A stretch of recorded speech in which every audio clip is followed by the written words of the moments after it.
Hi. The Trumpeter. I'm reading the Trumpeter. Trumpet of the Swan by E.B. White. And we are on chapter 20. Billings. On a bright, clear day in January, Louis and Serena came home to the Red Rock Lakes.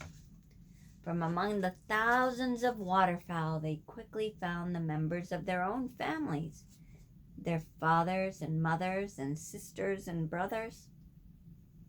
It was a noisy homecoming. Everybody wanted to say hello at once. Excuse me. Coo, coo, coo, coo. The wanderers were home at last. Louis's father, the old cob, made a graceful speech, rather long but sincere.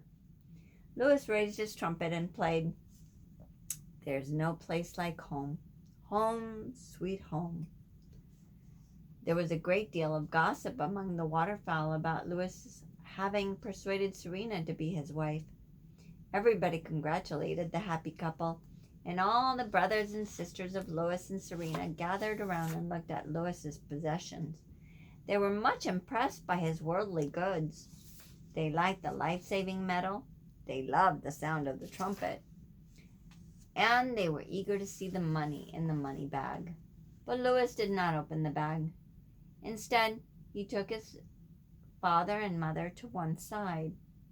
They all three stepped out on shore, where Louis slipped the money bag off his neck and, with a bow, handed it to the old cob. $4,420.78. Then Louis took his slate and wrote a note to the owner of the music store in Billings so his father would have something to show him when he got there. This is what the note said. To the storekeeper of Billings, enclosed, please find $4,420.78. It will pay you for the trumpet and the damage to the store.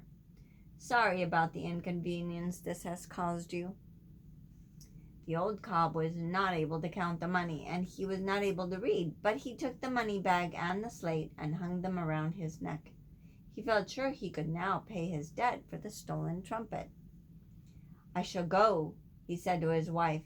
"I shall redeem my honor. I shall return to Billings, the scene of my crime. A great city, teeming with life." "We've heard that before," remarked his wife. "Just take the money and the note and beat it for Billings as fast as you can go. And when you get there, for heaven's sakes, be careful. The owner of that music store has a gun. He will remember that the last time he saw a swan coming at him, he got robbed. So watch yourself. You're on a dangerous mission." "Danger," said the old cob. "Danger. I welcome danger and adventure. Danger is my middle name. I would risk my life to redeem my honor and recapture my sense of decency. I shall pay my debt and blot out the foul mark that sullies my good name. I shall rid myself forever of the shame that comes from thievery and wrongdoing. I shall—" "If you don't stop talking," said his wife, "you won't get to Billings before the stores close." "You're right, as usual," replied the cob. He adjusted the money bag and the slate for flight. Then he took off into the air and headed toward the northeast, flying fast and high.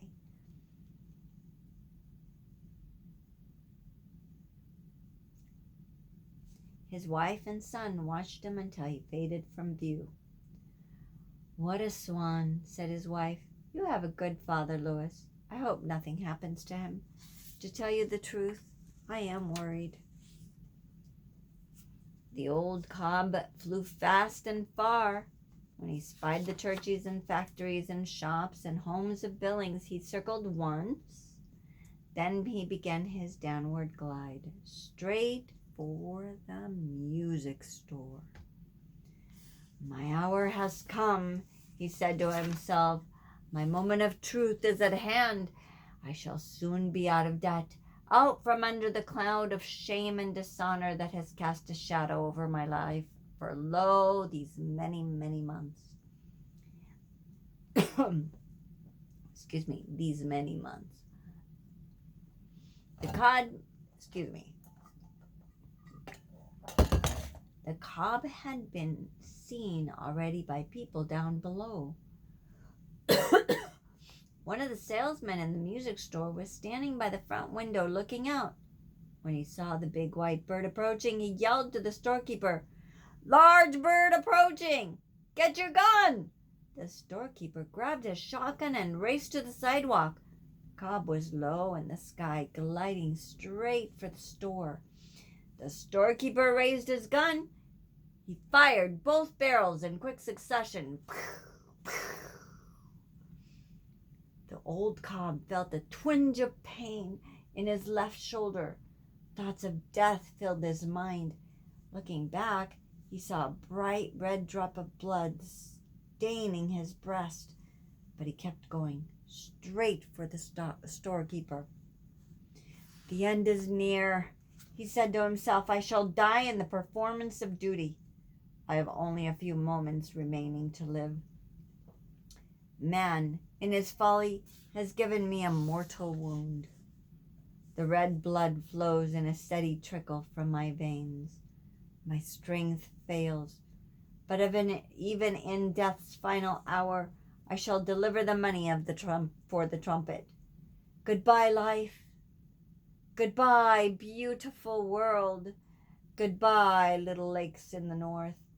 Farewell, springtimes I have known with their passion and ardor. Farewell, loyal wife and loving sons and daughters. I, who am about to die, salute you. I must die gracefully as only a swan can." With that, he sank to the sidewalk, held out the money bag and the slate to the astonished storekeeper, and fainted away at the sight of his own blood. He lay limp on the sidewalk, to all appearances a dying swan. A crowd quickly gathered. "What's this?" exclaimed the storekeeper, bending over the bird. "What's going on here?" He quickly read the note on the slate. Then he tore open the money bag and began pulling out $100 bills and $50 bills. A policeman hurried to the scene and started to hold the crowd back. "Stand back," he shouted. "The swan is wounded. Give him air." "He's dead," said a little boy. "The bird's dead." "He is not dead," said the salesman. "He's scared." "Call an ambulance!" screamed a lady in the crowd. A small pool of blood formed under the neck of the old cob. He seemed lifeless. Just then a game warden appeared. "Who shot this bird?" he demanded. "I did," said the storekeeper. "Then you're under arrest," said the warden. "What for?" asked the storekeeper. See the pictures? "For shooting a trumpet or swan. These birds are protected by law." Okay, I don't know if you can see that, but here it is. You can't pull a gun on a wild swan." "Well," replied the storekeeper, "you can't arrest me either. I happen to know this bird. He's a thief. He's the one you should arrest. He's been here before, and he stole a trumpet from my store." "Call an ambulance!" cried the lady. "What's that you've got in your hand?" asked the policeman. The storekeeper quickly stuffed the money back into the money bag and held the bag and the slate behind his back. "Oh no!" "Come on, show it to me," said the cop. "I want to see it too," said the warden. "We all want to see it," cried a fellow in the crowd. "What's in the money bag?" The storekeeper sheepishly handed the money bag and the slate to the game warden. The warden stood straight, put on his glasses, and read the note in a loud voice. "To the storekeeper of Billings. Enclosed, please find $4,420.78. It will pay you for the trumpet and the damage to the store. Sorry about the inconvenience this has caused you." At the mention of the sum of money, the crowd gasped. Everyone started talking at once. "Call an ambulance!" screamed the lady. "I'll have to take that money to the station house," said the policeman. "This is a complicated case. Anything that involves money is complex. I'll take the money and keep it safe until the matter is decided."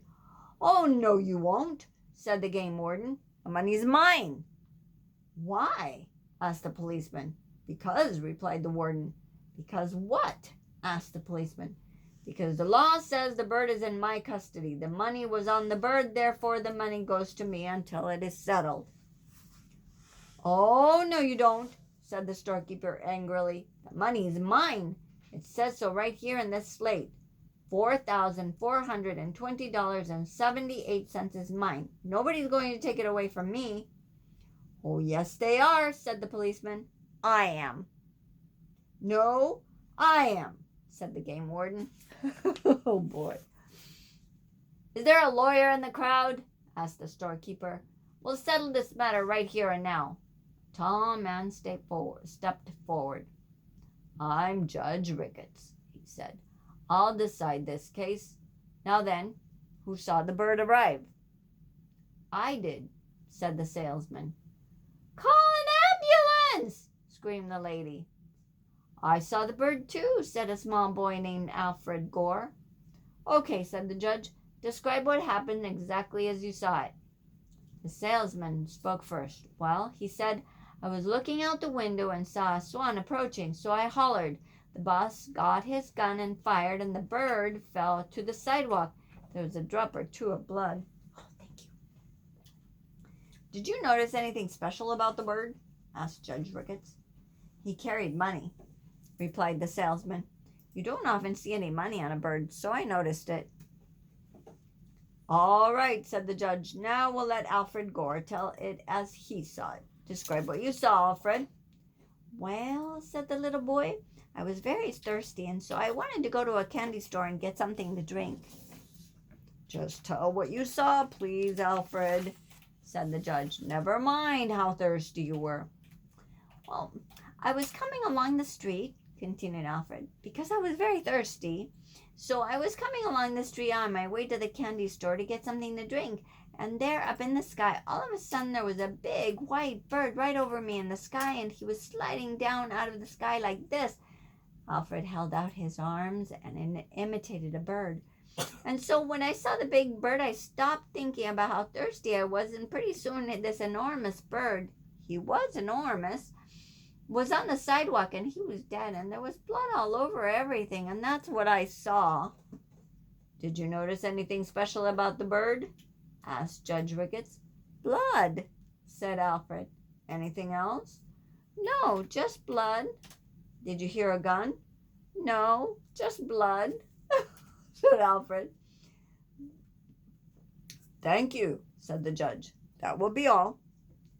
Just then a siren started wailing.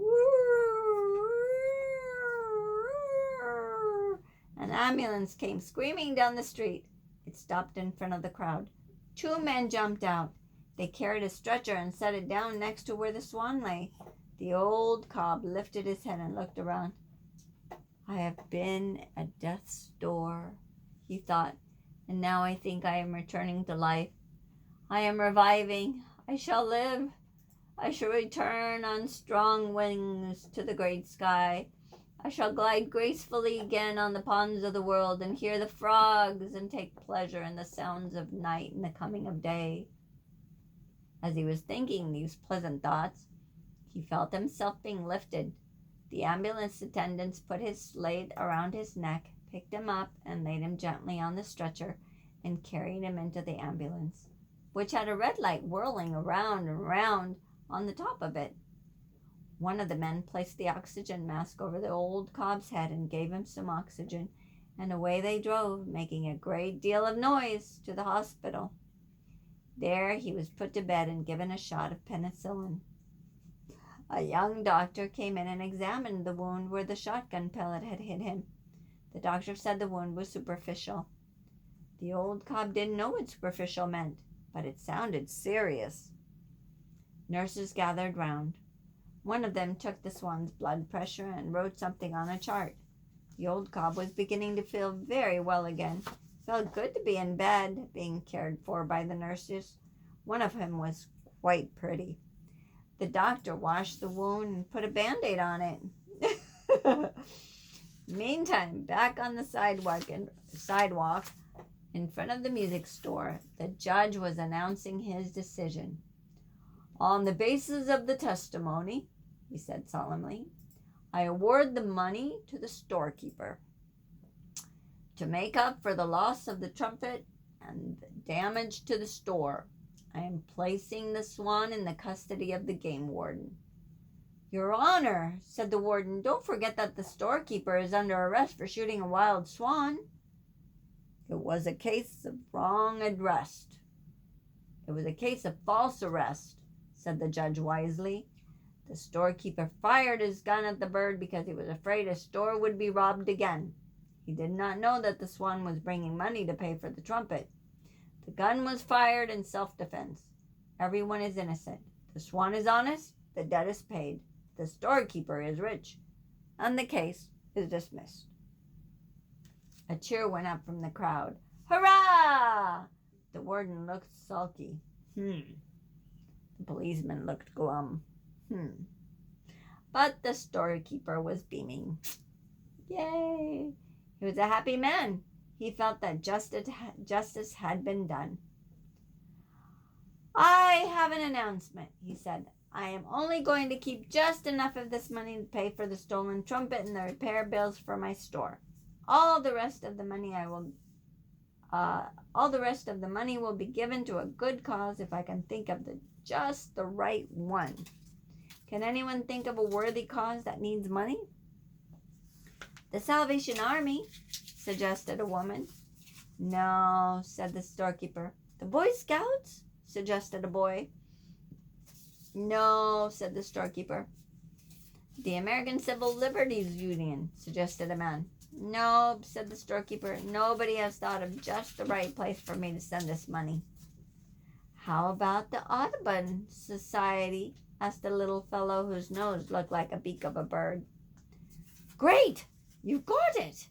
Cried the storekeeper. A bird has been very good to me, and now I want to do something for birds.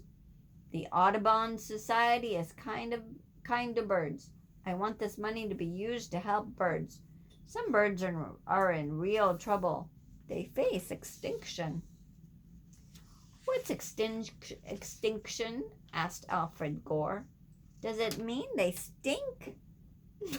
Certainly not, said the storekeeper.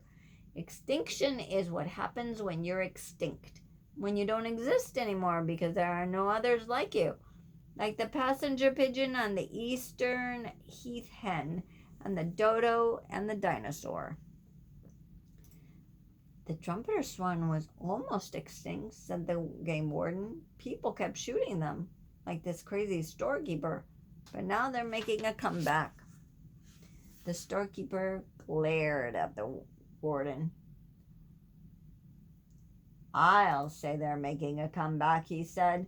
The swan that was just here came back to Billings with $4,420.78 and gave it all to me. I call that making a very good comeback. I can't imagine where he got all that money. It's a mighty funny thing. The storekeeper went back into his music store. The policeman went back to the station house.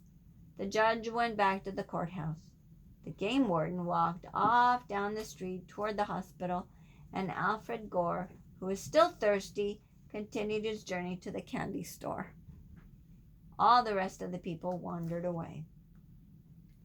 At the hospital, the old cob lay peacefully in bed, thinking beautiful thoughts. He felt thankful to be alive and relieved to be out of debt. It was getting dark. Many of the patients in the hospitals were asleep already. a nurse came into the cob's room to open his window. When she came back a few minutes later to take the cob's temperature and give him a back rub, the bed was empty. The room was deserted. The cob had jumped out of the window, spread his broad wings, and headed for home through the cold night sky. He flew all night, crossed the mountains, and arrived home soon after daylight, where his wife was waiting for him. "How did it go?" she asked. "Very well," he said. "An extraordinary adventure. I was shot at, just as you predicted. The storekeeper pointed a gun at me and fired.